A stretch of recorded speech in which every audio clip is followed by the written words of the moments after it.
OK? On va regarder l'heure.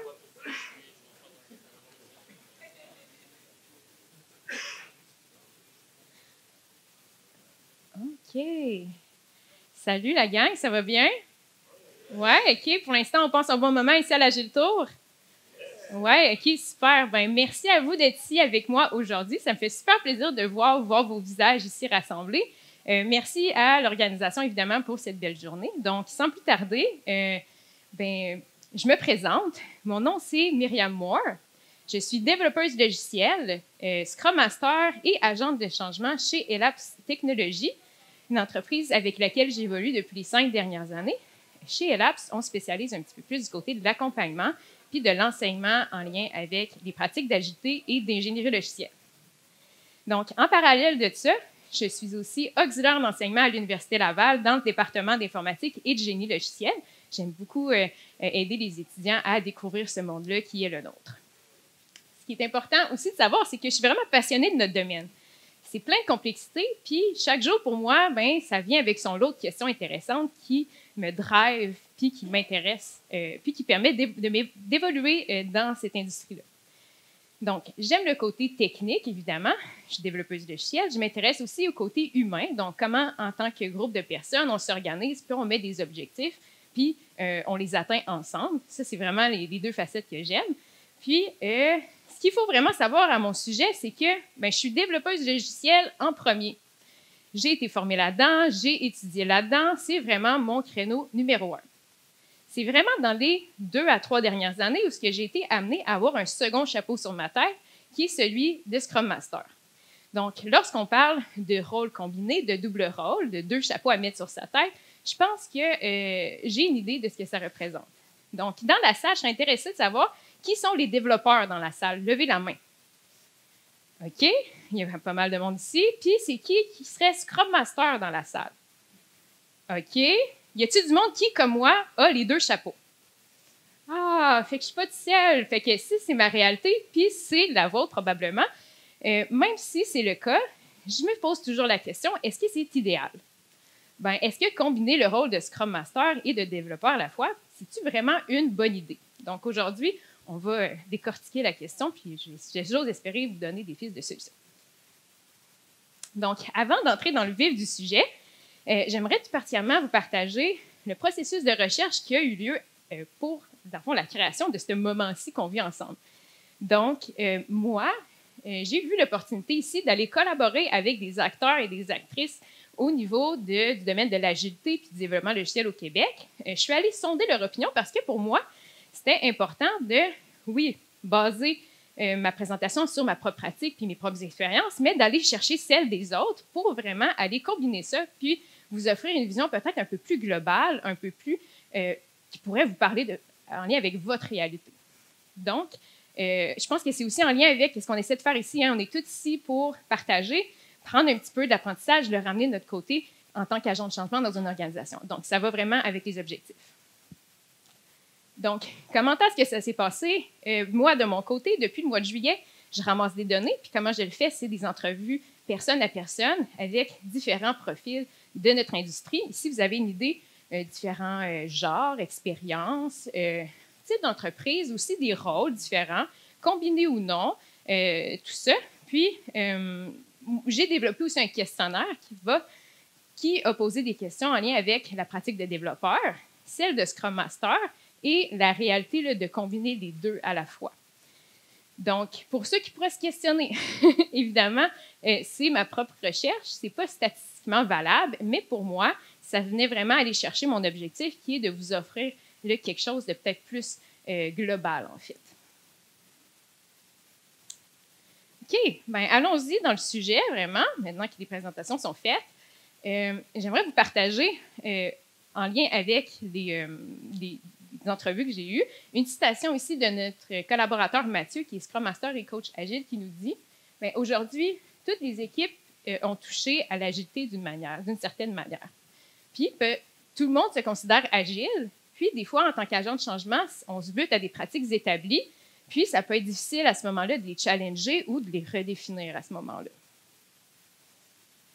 Donc, commençons par des définitions à ce moment-là.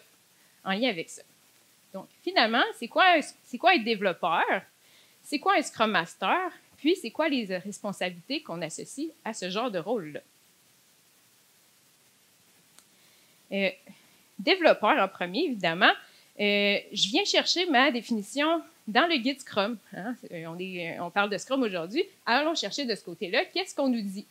Donc, un développeur, c'est une personne, un membre de l'équipe Scrum qui a les compétences nécessaires pour produire des incréments, puis à chaque sprint, en fait. Donc, on se commet à faire quelques incréments, puis donc c'est notre rôle en tant que développeur de le faire. Ici, on pourrait l'expliquer davantage, dire, bon, c'est quoi des features du code, incréments. Donc, le développeur a aussi le rôle de s'adapter pour répondre aux objectifs du sprint qui ont été établis par l'équipe Scrum, en fait. Puis, entre eux, les développeurs se tiennent mutuellement responsables vers l'atteinte de ces objectifs-là. Donc, c'est ce qu'il faut comprendre. On peut rajouter d'autres choses aussi, hein? Des choses plus concrètes en lien avec la réalité des gens sur le terrain. Être développeur, oui, on doit produire ces fameux incréments-là, mais pas n'importe comment. Hein? On doit les produire avec de la qualité, avec l'idée que ça va évoluer dans le temps. Aussi, en tant que développeur, on a tout cet aspect-là de se dire, bien là, il faut que je continue à me développer. La technologie, ça l'avance. Ça fait partie de mes responsabilités de m'adapter à ça aussi. Puis, en tant que tel, au niveau des développeurs, on ne veut plus travailler tout seul. C'est fini le temps où le développeur il était tout seul dans son cubicule. On veut qu'il soit en mesure de collaborer avec les autres. C'est un travail communautaire. Donc, aussi, c'est le cœur, hein, je tiens à dire. Les développeurs, c'est vraiment le cœur de la patente. Hein. C'est eux qui produisent le code, c'est eux qui produisent les fonctionnalités, puis qui créent le changement, qui créent les produits. Qu'est-ce qu'on a au niveau du Scrum Master, alors? Bien, encore une fois, on va aller puiser dans la théorie qui est le guide Scrum. Donc, Scrum Master, c'est le gardien ou la gardienne de la pratique et de la théorie de Scrum. Donc, connaît les recettes, connaît aussi les pratiques qu'on encourage. C'est aussi, il y a un rôle d'accompagner l'équipe vers l'autogestion et la pluridisciplinarité. On comprend ça. Et il y a ce rôle aussi de retirer les obstacles que pourrait vivre la Scrum Team quand elle essaie d'accomplir ses objectifs de sprint. Puis, finalement, le guide Scrum nous dit aussi que il y a un vrai rôle d'aller faciliter, coacher, enseigner, encadrer, oui, l'équipe dans laquelle on contribue, mais aussi les parties prenantes. Hein? On n'est pas tout seul dans l'univers des organisations, il y a d'autres choses à côté. Puis, en tant que Scrum Master, on contribue à ça. Donc, parties prenantes, équipe, organisation, de façon plus large. Est-ce qu'il y a des gens qui viennent de SAFe ici? Je sais que là, je parle de Scrum, OK, il y a quelques mains levées. Dans SAFe, il y a aussi, au niveau de la définition qui est utilisée dans la théorie, le terme « servant leader ». On peut aussi en discuter. Donc, vraiment, on est quelqu'un au service des besoins de notre équipe, puis on doit être en mesure de guider vers l'accomplissement de ces besoins-là. Sinon, dans la pratique, j'ai parlé avec mes collaborateurs, j'ai aussi ma propre opinion là-dessus. Qu'est-ce qu'on peut rajouter en lien avec la définition du rôle? Scrum, les théories de la pratique, oui, mais on veut aussi quelqu'un qui soit capable de comprendre le fondement de pourquoi c'est telle chose ou non. On veut comprendre pas seulement la recette, mais le fondement, puis être capable de l'adapter pour notre propre équipe, pour notre propre contexte, notre réalité, pour que vraiment on vienne aller solutionner les vrais problèmes. Autrement, il y a aussi un leadership qu'on associe avec ça, le servant leader. On veut quelqu'un qui soit en mesure de tout le temps challenger le statu quo. Donc, même si vous sentez que ça va bien dans votre équipe, vous devez être en mesure de dire qu'est-ce qu'on pourrait faire d'encore mieux. Y a-t-il une voie pour nous d'avancer encore plus? Donc, c'est ce qu'on a de la définition des rôles, mais on pourrait s'intéresser même à qu'est-ce qu'on a au niveau des profils de personnes.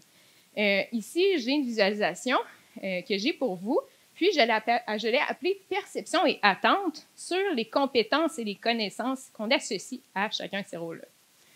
Donc, si on réfléchit encore dans les grandes lignes, en fait, qu'est-ce qu'on veut d'un Scrum Master et qu'est-ce qu'on veut d'un développeur? Objectif en une ligne. Du côté du développeur, on veut résoudre des problèmes techniques, de nature technique. Donc, nécessairement, les attributs qu'on va aller chercher de ce côté-là vont venir être en lien avec ça. Donc, on a le pragmatisme, le fait d'apprendre rapidement, être logique, attention aux détails, puis le penchant technique, évidemment, pour répondre à des problèmes techniques, vous devez savoir les pratiques d'ingénierie, vous devez avoir de la connaissance, vous devez savoir coder toutes ces bonnes choses-là. Au niveau du Scrum Master, qu'est-ce qu'on a ici? Bien, fondamentalement, c'est quoi que vous essayez de faire au final? Bien, c'est vous tenter de résoudre des problèmes, ou du moins faciliter des problèmes de nature humaine, donc des personnes. Donc, évidemment, les attributs qu'on va vous demander pour être en mesure de bien réaliser ça, c'est des choses de la nature, être empathique, savoir rallier des gens, être diplomate, positif, bienveillant. C'est un que j'ai aimé entendre de la part des collaborateurs. Observateur, puis il y a toujours un penchant technique, évidemment, puis celui-ci, c'est de connaître les pratiques agiles, connaître les fondements. On pourrait s'intéresser à qu'est-ce qu'il y a au centre, hein? Parce qu'il y a quand même un point où on se connaît, peu importe le rôle. Par exemple, communicateur, c'est vraiment au centre. Peu importe qu'est-ce que vous faites dans une organisation aujourd'hui, on veut que vous soyez capable d'aller chercher l'aide des autres, aller communiquer des informations pour solutionner les plus grands problèmes. Donc, communicateur, ça fait du sens de l'avoir des deux côtés. Au niveau de curieux et flexible, bien, peut-être qu'on pourrait associer ça au fait que c'est notre industrie, hein, pensez-y, ça va tellement vite, les besoins des clients changent, aussi les technologies changent. Donc, pour être en mesure d'embarquer sur cette vague-là, bien, être curieux puis flexible, c'est clairement des attributs qui nous aident dans cette mission. Si on prend les trois ensemble maintenant, vraiment tout le milieu, bien, on pourrait se dire que tout ça, c'est des attributs qui nous aident à résoudre des problèmes en général, de peu importe la nature. Donc, c'est ici qu'on a la connexion entre les deux, résoudre des problèmes, peu importe la nature. Ce qu'il faut comprendre maintenant, si on ramène la question, hein, parce qu'on se pose sur la question sur qu'est-ce que ça fait de combiner deux rôles, être un Scrum Master et un développeur à la fois? Bien, soudainement, il vient apparent qu'il faut qu'on démontre des attributs qu'on retrouve des deux côtés pour être en mesure de répondre aux objectifs, résoudre des problèmes techniques et humains. Donc, on a un développeur qui se fait rajouter un chapeau de Scrum Master. Il démontre déjà tous ces attributs-là du nouveau développeur, mais il faudrait qu'il soit empathique et diplomate. S'il ne l'est pas, bien, comment est-ce qu'il va désamorcer des situations au niveau humain? Ça va être difficile de le faire. Et même chose, hein, si on est un Scrum Master et qu'on veut devenir développeur, on est effectivement diplomate, observateur, on connaît l'agilité, mais si on ne sait pas coder, qu'on n'a pas les connaissances des pratiques de développement, puis qu'on n'a pas cette logique-là de pouvoir écrire les règles d'affaires dans du code, bien, ça va être difficile d'aller répondre à l'objectif de résoudre des problèmes techniques. Donc, gardons ça en tête. Ça nous prend des deux ici. Ici, j'amène la métaphore des shapes. Est-ce qu'on a déjà entendu parler de ça? T-shape, ce genre de choses ici? Ouais, OK, je vois des têtes comme ça. J'amène ça ici parce que ce qu'on a besoin, en fait, c'est de démontrer une étendue de connaissances et de compétences pour être en mesure de répondre aux deux objectifs.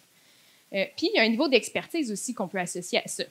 Donc, si vous êtes seulement un développeur depuis plusieurs années, par exemple, on pourrait avoir une shape qui ressemble un petit peu plus à un I ici, spécialiste. Donc, vous avez des compétences et des connaissances dans certaines choses spécifiques et des choses qui sont très associées avec un niveau de profondeur d'expertise évidemment plus profond. Donc, vous êtes capable de solutionner les problèmes techniques, mais lorsqu'on vous amène un problème humain, là, ça se peut que ça sorte de votre étendue de compétences. Vous ne serez pas en mesure de le challenger correctement. Pour la métaphore des shapes, on a aussi quelque chose qui pourrait ressembler à généraliste, donc un tiret. Ça, ce serait quelqu'un qui connaît beaucoup de trucs, qui a des connaissances étendues, mais malheureusement pas assez de profondeur pour aller challenger puis remettre en question certaines choses, par exemple. Donc, on n'est pas nécessairement là ici. Ce qu'on veut avec notre Scrum Master, qui est à la fois développeur, on veut une shape qui ressemblerait un peu plus à un T. Donc, une bonne balance des deux, une bonne balance de l'étendue des connaissances et des compétences, mais aussi un niveau d'expertise pour, oui, comprendre l'univers qui se produit devant nos yeux, des choses qui se produisent devant nos yeux, mais plus même aller les challenger puis aller les remettre à question, parce que c'est ça qu'on a de besoin quand on a le rôle combiné. Donc, il n'y a pas de shape idéale. Je parle du T-shape parce qu'on comprend que ça prend une bonne balance des deux. Mais moi, le shape qui représente mes compétences et mon expertise, il est différent de monsieur, il est différent de madame, c'est tout différent. Puis, ce que je dis ici, c'est pas qu'il faut atteindre un idéal, c'est que si vous êtes, par exemple, parler d'un profil spécialiste, puis vous voulez l'étendre, puis avoir une profondeur associée, bien, ça prend du temps, ça prend du travail, ça prend de l'effort aussi. Donc, ça n'arrivera pas du jour au lendemain. Donc, si vous donnez le rôle de Scrum Master à un développeur actuellement, puis qui n'est pas tout à fait là encore, bien, il faut s'attendre justement de mettre du temps et des efforts pour qu'on soit efficace à notre objectif. Donc, allons-y avec une autre citation, parce que ça, c'est bien le fun hein, quand on fait des entrevues. On peut ramener des propos. Ici, Stéphane, qui est Scrum Master, il nous dit « Mon plus gros défi, ça a été de faire comprendre mon rôle à autrui, les gens autour de moi. » Donc, dans mon organisation plus traditionnelle, pour certaines personnes, c'était la même chose qu'être un chargé de projet. Donc, le défi pour moi, ça a été de faire de l'éducation à ce sujet. Je pense qu'on peut deviner c'est quoi la question que j'ai posée à Stéphane lors de mon entrevue. Je lui ai demandé, Stéphane, dis-moi, c'est quoi ton plus grand défi que tu associes en lien avec ton rôle de Scrum Master? Puis, Stéphane m'a donné cette réponse-là, mais j'ai eu la réponse de d'autres personnes, puis souvent, je pouvais associer ça avec le concept de perception. Donc, je pense qu'on a bien compris qu'avec un rôle et des responsabilités viennent des attentes en tant que telles.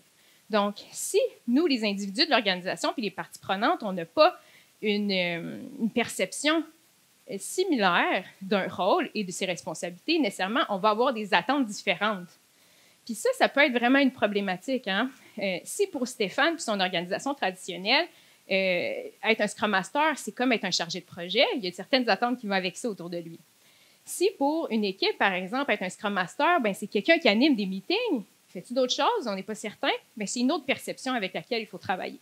Puis nous-mêmes, en tant que Scrum Master, surtout en transition, développeurs de Scrum Master, surtout en transition, on pourrait se questionner, est-ce que soudainement, je dois aider mon équipe à évoluer? S'ils sont bloqués, est-ce que c'est à moi de trancher puis de donner une direction, de dire on va par là?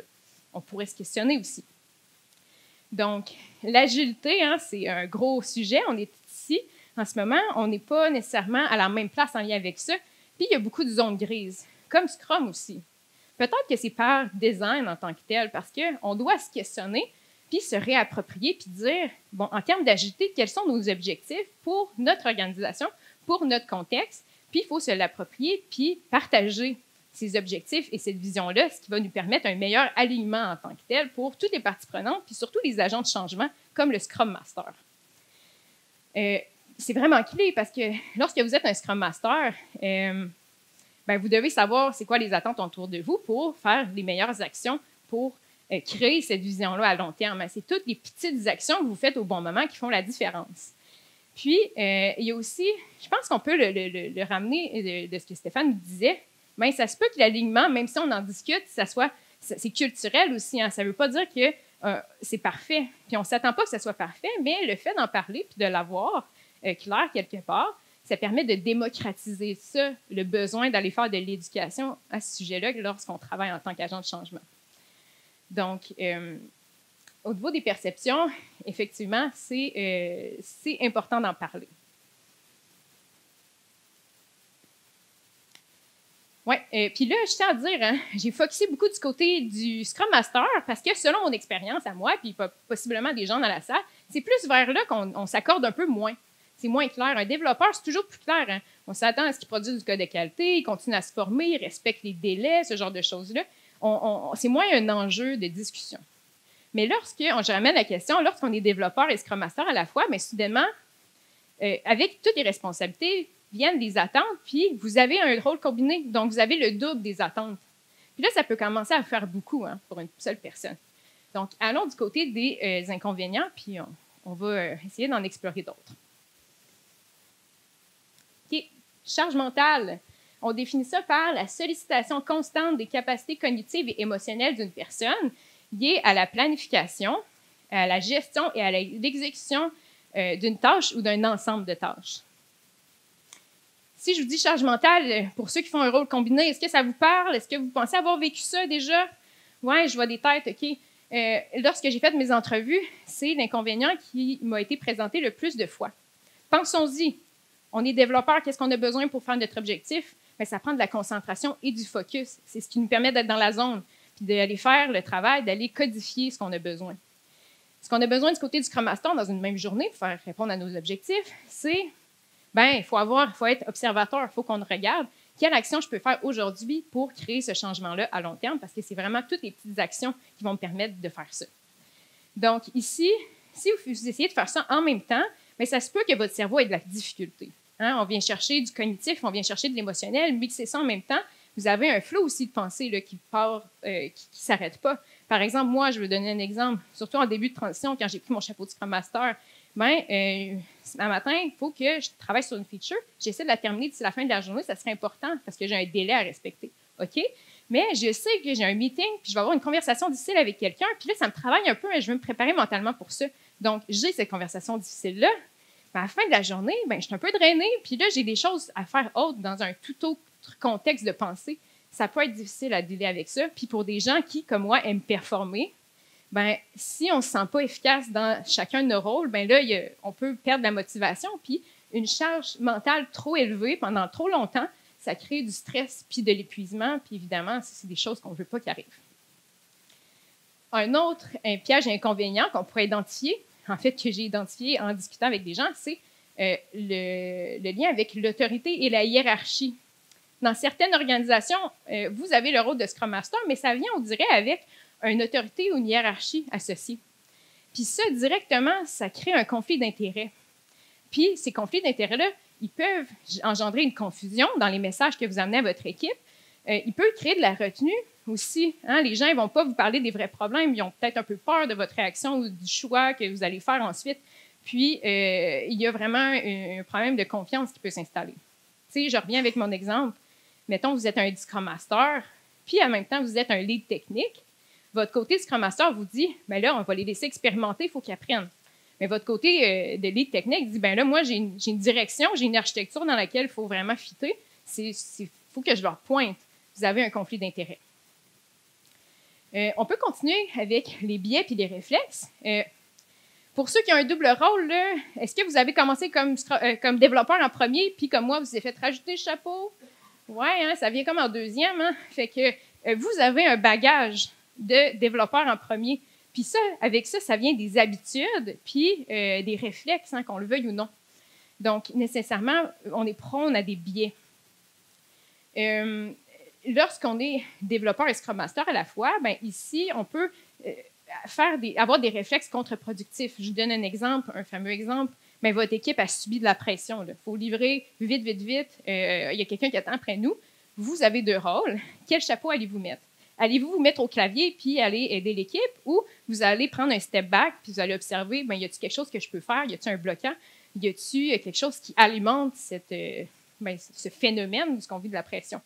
Donc, par défaut, aller au clavier, ce sera un réflexe contre-productif à ce moment-là, si on n'y pense pas deux fois. Puis il y a aussi l'aspect de sécurité. Hein? Être un développeur, c'est ce qu'on connaît le mieux, c'est ce qui nous sécurise, c'est notre zone de confort. Je parlais de conversations difficiles tantôt. Si vous commencez avec ce chapeau-là, ça se peut que ce ne soit pas votre premier réflexe de vous lancer là-dedans puis d'y aller là, à plein, de sauter dedans, en fait. Puis ça serait comprenable, mais il faut le challenger, puis ça peut être difficile parce que c'est vers là, peut-être qu'il y a les vrais problèmes à solutionner. Donc, à faire attention à le réflexe de revenir dans son confort de développeur. Puis, finalement, il y aurait les pièges et les inconvénients. Il y aurait celui de l'idée d'auto-organisation. Hein, on veut aider à ce niveau-là, mais la ligne peut être mince quand vous avez vos deux chapeaux, parce que par défaut, là, tantôt je parlais d'autorité puis de conflit d'intérêt, de base, en tant que dev et Scrum Master, vous avez un conflit d'intérêt. Si d'un côté, justement, pour l'apprentissage, vous voyez que l'équipe est en train de prendre un détour ou qu'elle va prendre un mur, vous pourriez décider quand même en tant que Scrum Master de dire on va le prendre. C'est ça que ça me prend pour aller chercher le changement, aller chercher un impact puis changer la culture. Vous pourriez décider ça. Mais en tant que développeur, vous voulez éviter le mur, hein, vous voulez optimiser, vous voulez que ça aille bien, vous voulez avoir une bonne solution tout de suite. Vous avez un conflit d'intérêt, puis ici, la ligne est mince entre guider l'équipe vers quelque chose et les influencer littéralement vers quelque chose. C'est bon? OK. Hey, ça en fait quand même pas mal, hein? Je vais prendre mon souffle. Évidemment, il n'y a pas juste des choses négatives, il y a des choses positives. Hein? Ça peut être un levier pour vous d'avoir 2 rôles comme ça. Ici, Isabelle, qui est coach agile, elle nous en parle, puis elle nous dit, mais parmi les combinaisons de double rôle qu'on retrouve, être développeur et Scrum Master à la fois, c'est vraiment avantageux parce que en continuant de partager la réalité de développement, on obtient puissamment le respect des gens. Opportunité, avantage. Isabelle, elle nous l'a dit, je pense qu'on le comprend bien, elle parlait d'empathie en tant que telle. Donc, quoi de mieux pour comprendre quelqu'un et se mettre à sa place que littéralement être avec lui à sa place, à vivre sa propre réalité. Vous, quand vous êtes à la fois Scrum Master et développeur, vous êtes capable de voir c'est quoi les pains qu'on vit, hein, les difficultés qu'on vit dans notre équipe de développement. Puis ça vous permet de vraiment aller identifier les choses les plus importantes à solutionner. Puis, si vous êtes en mesure d'offrir quelque chose, une avenue, une solution, puis vraiment de traiter ça, votre équipe, elle va avoir confiance en vous pour être capable de faire les bonnes actions au bon moment, puis clairement, c'est un avantage. Un autre avantage qu'on a, c'est toute l'idée de polyvalence. Hein? Vous avez 2 chapeaux. Si vous être capable de bien dealer avec dans chacun des moments que vous vivez, vous êtes un homme, une femme à tout faire. Ça, c'est fun, hein, parce que peu importe la situation, vous avez probablement quelque chose à ajouter, puis vous avez quelque chose à contribuer.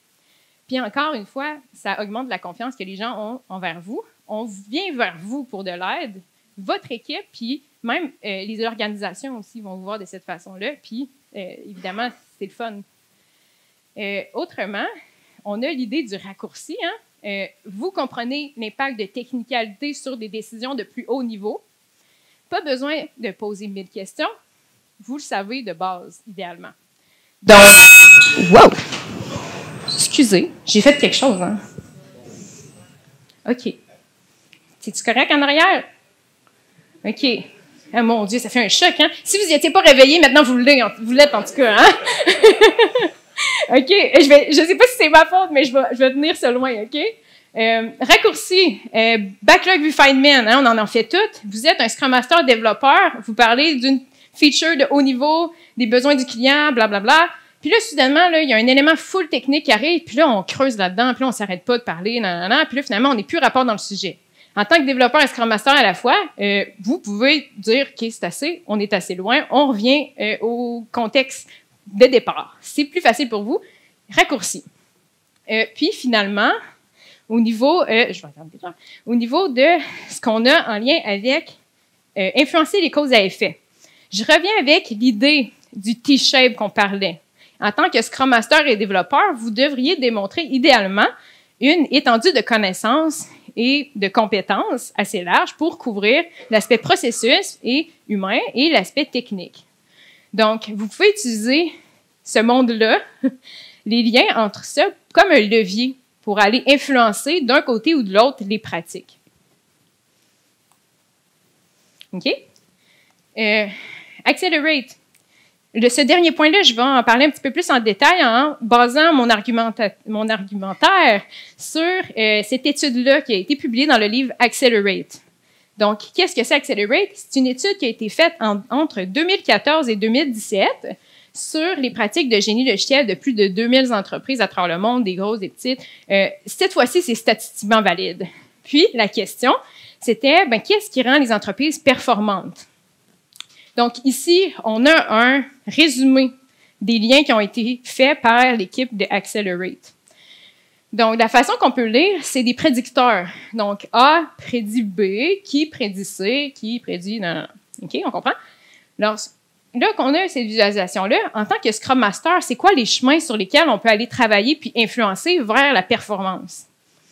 On aurait Empower Team ici. Empower Team, ce serait quoi? Une équipe qui s'auto-organise, qui a le pouvoir de décision, puis qui a le choix, la liberté pour le faire. On pourrait dire que c'est une team qui est empowered. Auto-organisation, c'est une de nos responsabilités là, de créer ça au sein de nos équipes. Donc, on peut le lier au rôle de Scrum Master.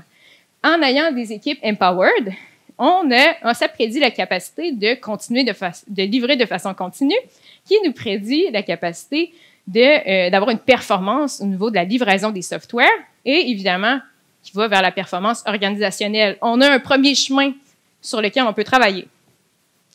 En tant que Scrum Master, on peut aussi aller vers un autre chemin aussi qu'on peut influencer. Donc ici, c'est Westrum Organizational Culture, donc la culture organisationnelle Westrum.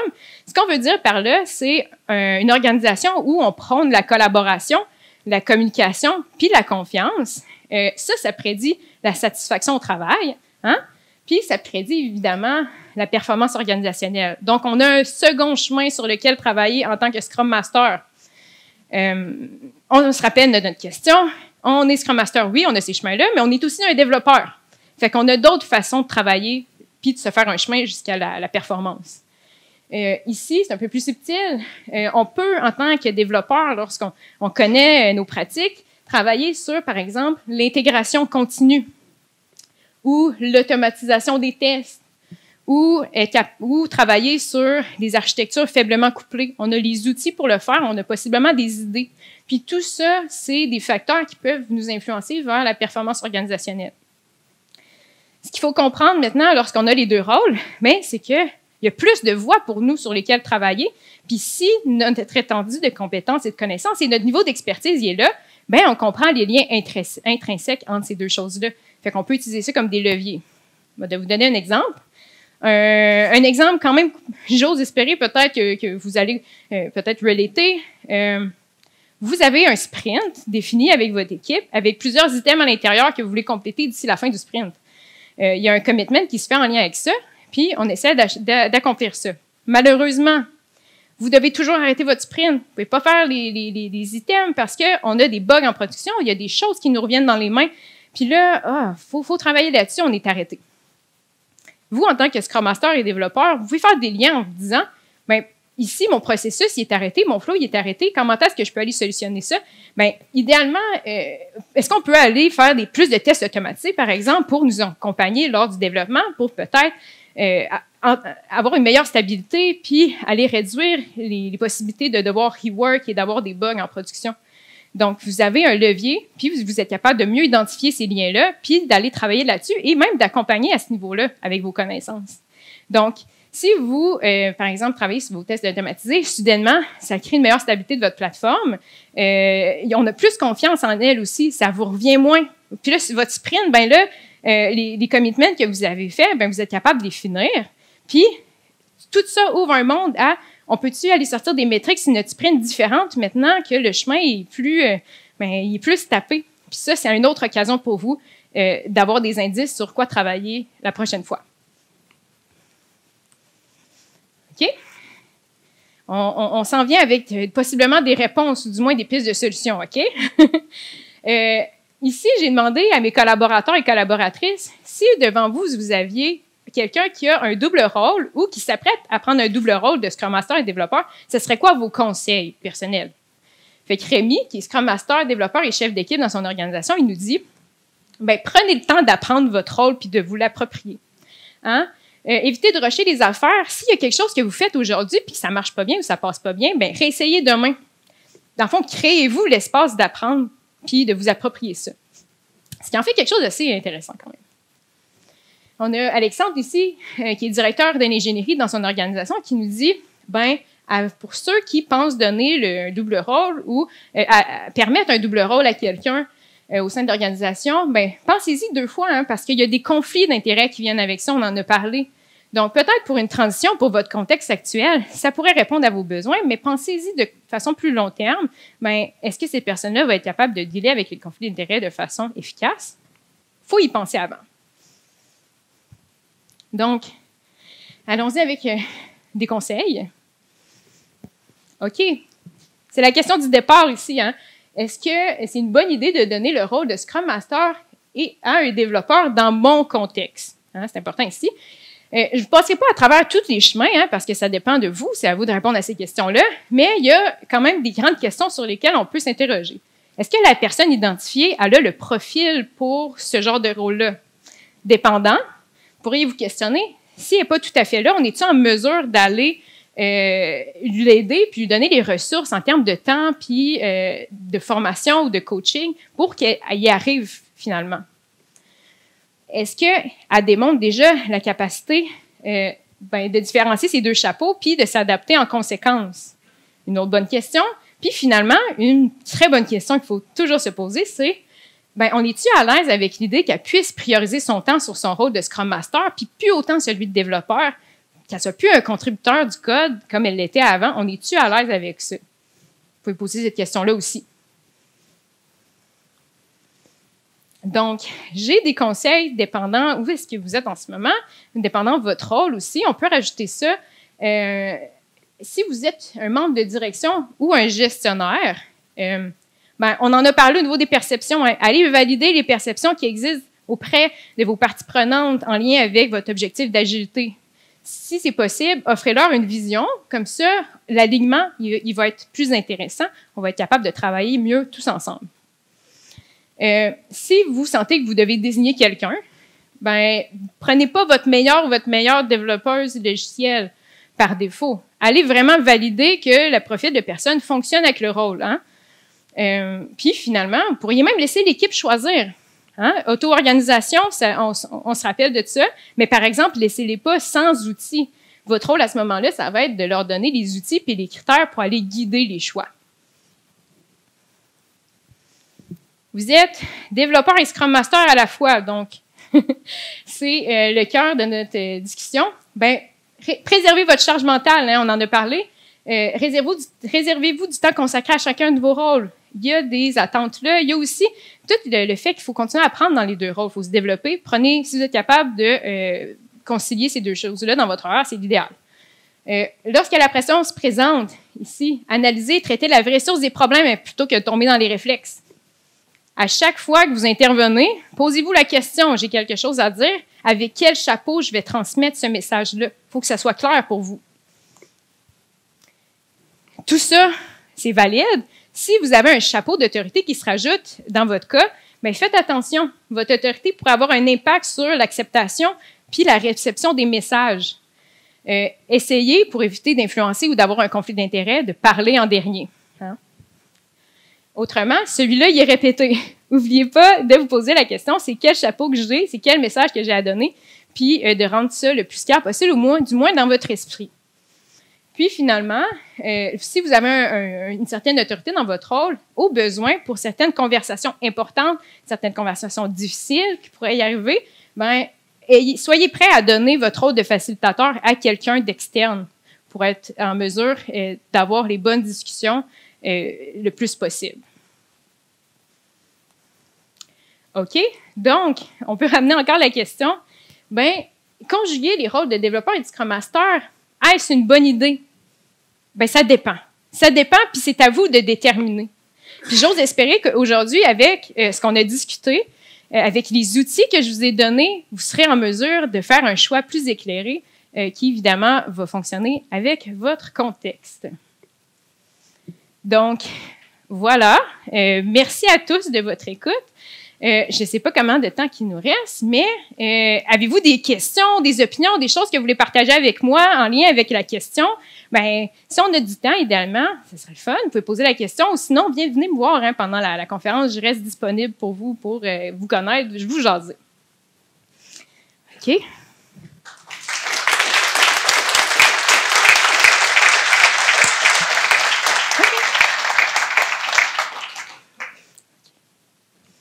Regardez là. 52. De quelques minutes. Avez-vous des questions? Oui. En fait, tu as peut-être touché en partie sur le sujet, mais à quel point est-ce qu'un développeur qui devient Scrum Master pourrait tomber dans le conflit d'intérêt, voire ingérence? Puis commencer à aller dans la microgestion versus capable de rester de comment faire le parallèle entre les deux. C'est une personnalité, c'est la formation. OK. Bien, en fait, là, si on peut répéter la question, c'est comment on peut aider quelqu'un qui part de développeur à Scrum Master pour éviter les conflits d'intérêts. C'est un peu ça la question? L'ingérence. L'ingérence. C'est-à-dire tomber dans la microgestion. OK. Oui. Pas tomber dans la microgestion puis tout ça. Mais en fait, on peut se questionner sur c'est quoi notre objectif. Hein? En agilité, normalement, on cherche l'autogestion puis on cherche à pouvoir servir les besoins de l'équipe. Est-ce que le fait de micromanager les gens puis d'aller vraiment leur chercher de l'information comme ça fonctionne avec notre objectif d'être agile puis d'auto-organiser? Bien, on pourrait se questionner à ce niveau-là. Donc, évidemment, il y a certaines choses qu'on aimerait observer, évidemment des métriques, mais on devrait s'y intéresser de façon plus globale avec la contextualisation, puis avec l'équipe en général, hein, pas seulement les individus. Donc, je pense qu'on a une piste de solution, puis même pour cette personne-là, on doit lui donner l'espace d'apprendre ce rôle-là en ayant la vision de qu'est-ce qu'on essaie réellement de faire. Est-ce qu'on essaie d'être agile? Est-ce qu'on essaie d'aller chercher des métriques? Est-ce qu'on est un chargé de projet? Il faut le redéfinir pour nous-mêmes. Donc, à ce moment-là, je pense que c'est de faire la part des choses puis de laisser l'espace, hein, pour pas tomber, je parlais de zone grise, on ne veut pas tomber dans les extrêmes nécessairement. Il faut être en mesure de qualifier ça puis de le tester là aussi, hein, quand on prend ce rôle-là. Peut-être qu'il va y avoir des failures, il va y avoir des erreurs, mais ça va nous permettre de mieux s'aligner sur une fonction sur une façon de fonctionner qui va s'appliquer puis qui va être efficace pour l'ensemble des personnes. OK, comme ça. Une autre question? Oui.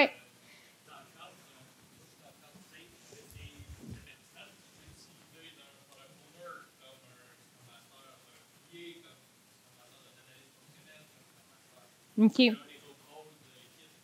Oui, fait que là, la question, c'est en lien avec les autres rôles possibles. Ici, on est focusé sur le développeur qui est à la fois Scrum Master, mais le Scrum Master ou le développeur pourrait avoir un autre rôle, PO ou quelque chose comme ça.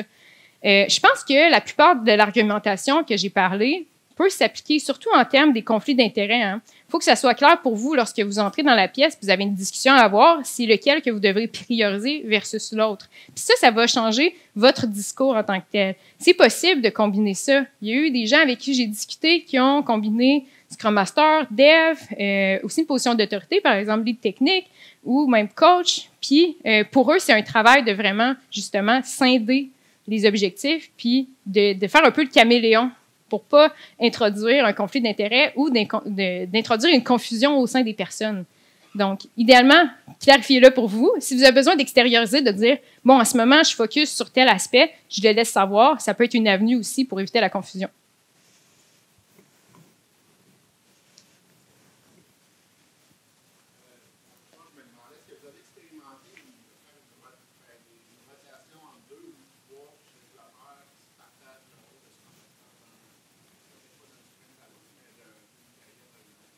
OK. Oui, bien ici, on a une question sur lorsqu'on rotationne le rôle au sein d'une équipe de développement, on passe le chapeau. C'est ça, hein? C'est une bonne idée ou pas? Bien, ça dépend de votre contexte en tant que tel. S'il n'y a pas de Scrum Master attitré dans votre contexte, puis vous ne voulez pas l'attitrer à quelqu'un, j'imagine qu'il y a des raisons qui vont faire que vous le faites. Ceci dit, ça permet aussi à tout le monde, surtout en contexte de transition, je ne pense pas que c'est une si mauvaise idée de découvrir c'est qui est à l'aise, parce que je parle de profil de personnes. Mais il faut aussi poser la question, est-ce que cette personne-là a envie, puis c'est dans ses objectifs personnels de carrière, d'aller vers ça? Si c'est pas clair pour le groupe de personnes, puis que pour répondre à cette question-là, vous voulez l'essayer à tour de rôle, ben je pense pas que c'est quelque chose de négatif. Je pense que ça peut être fait, clairement. Oui? Est-ce qu'au niveau des entreprises, il y en a beaucoup qui ont vu un réel gain? Je vais donner un exemple, là, qui parlait d'intégration continue et tout. Là. Moi, j'ai amené mon équipe à ça. Puis, j'ai jamais entendu un seul Scrum Master parler d'intégration continue, de déploiement continu, faire plus de tests, etc. Jamais. Puis, j'en ai vu beaucoup. Ils sont tous dans l'agilité, sur le découpage des tâches, puis c'est une très bonne chose, mais très peu en agilité technique. Puis, moi, je trouve qu'il y a un énorme gain. Mais moi, en tout cas, mes supérieurs là, remettent beaucoup en doute et en question que je fasse ça, prétextant toujours des conflits d'intérêts. C'est vrai qu'il y en a. Je suis aussi l'architecte. Mais au final, on a réussi à atteindre des choses que moi-même, je ne pensais pas qu'on serait capable d'atteindre en si peu de temps. Puis, en fait, ce que je voudrais, c'est leur amener, s'il y a des entreprises qui disent oui, c'était un bon choix, pour essayer de leur dire il y en a d'autres, puis ça a bien marché. Oui, bien en fait, là, ta question, il y a plein de choses qui s'est dit dans ce discours-là, mais ce qu'on peut comprendre, c'est que, ben, je pense qu'on peut voir l'avantage d'avoir une bonne compréhension puis une bonne analyse des deux choses, parce que dans le fond, on a tendance à aller découper ça puis dire c'est deux mondes différents, mais ce n'est pas vraiment en tant que tel. En tout cas, pas moi dans ma conception des choses. Les liens sont intrinsèques, hein. Puis je sais pas, là, je peux peut-être ramener la conférence que j'ai faite à la Agiltour l'année passée sur la loi de Conway. Ça nous dit que quand on crée des solutions puis qu'on crée des architectures de chien, on est comme obligé de. La loi nous dit on copie la structure de communication d'organisation. Si au niveau de l'organisation, c'est pas clair puis que ça marche pas super bien, ben comment expecter que ça soit pas au niveau du code aussi puis de l'architecture? Il y a des liens vraiment intrinsèques, puis d'avoir quelqu'un qui est capable d'avoir cette vision-là globale, c'est clairement un avantage à ce moment-là. C'est pas donné à tout le monde. C'est pas nécessairement ce qu'on expecte, mettons, d'un Scrum Master qui n'a pas des connaissances techniques de faire, mais idéalement, au moins de s'y intéresser. Pas nécessairement de donner la recette, puis concrètement, comment ça peut s'exécuter. Quand vous êtes Scrum Master et développeur, vous pouvez offrir ce hint-là. Mais au moins de comprendre que ces choses-là sont associées puis qu'ils peuvent avoir un impact. Puis pour une organisation qui ne serait pas certaine de valider ça, ben Accelerate, on en a parlé. Je pense qu'il y a même quelqu'un ce matin qui a fait une présentation sur Accelerate. Bon, on peut aller se valider avec ça. C'est des études. Donc, si au niveau de l'organisation, on n'est toujours pas certain, ben on peut aller sourcer là-dedans puis aller démontrer le fait qu'il y a un avantage. C'est juste un commentaire, hein. Mais de ce que j'ai lu comme Scrum Master, j'étais développeur, j'ai trouvé le gros manque, Ouais. c'est l'ouverture vers les autres parties prenantes et la gestion de conflits. C'était là que je trouvais qu'il y avait Oui, hein? Mais un gros problème. mais ça peut être difficile, hein? Puis c'est ça. Parce que c'est pas tout le monde qui est porté à ça. Fait que c'est des choses qu'il faut qu'on réfléchisse avant même d'aller vers ça. Oui, d'où la. L'ouverture vers les autres parties prenantes aussi, là, parce que c'est pas juste. Ils sont souvent penchés vers le développement, mais il faut s'ouvrir. C'est ça, sortir de sa coquille, hein? Puis des fois, même si on parle pas d'un rôle technique, juste le fait de sortir de sa zone de confort, ben c'est difficile, hein? On essaye toutes des choses dans notre vie personnelle, dans notre vie de travail. Sortir de la zone de confort, ça prend un effort, hein? Puis tu sais, si on se fait pas confiance, puis qu'on n'a pas aussi autour la confiance accordée, ben sortir de la zone de confort, c'est se mettre un peu en danger. Ça peut être difficile, une chose difficile à faire. Bien travailler avec les PO, bien travailler avec toutes les parties prenantes. Ouais. C'est pas juste le développement. C'est ça. Ben, on se rattache à cette réflexion, hein, le réflexe de rester dans la stabilité, dans le contrôle, dans ce qu'on se connaît. Fait que ça peut être ça. Puis ça, faut le challenger, hein. Ouais. Puis, tu sais, pour des gens en transition, ben, on pourrait penser soit leur laisser la confiance, leur donner des hints, ou même avoir quelqu'un, un accompagnateur ou un coach pour justement aller souligner comme, bon, c'est ça, step it up. Ouais, c'est ça. C'était la partie gauche là, de Ouais, c'est ça. C'était mon petit carré, là. Ouais. Ouais. OK. Ouais. On va regarder l'heure, hein, parce que c'est le lunch. OK, c'est bon.